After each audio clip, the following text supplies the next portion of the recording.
torcida que nasceu para ser grande. E está crescendo a cada dia.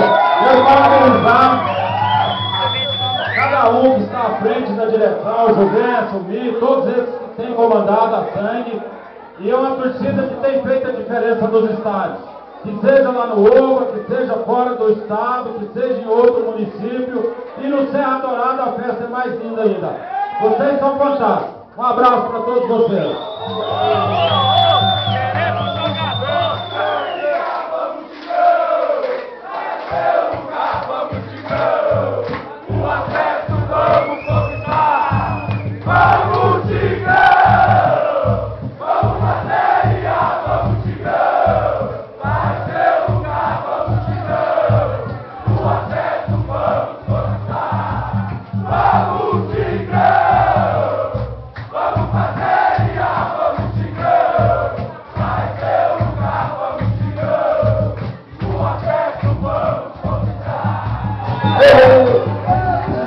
Segura, Babão, só um minutinho, por favor.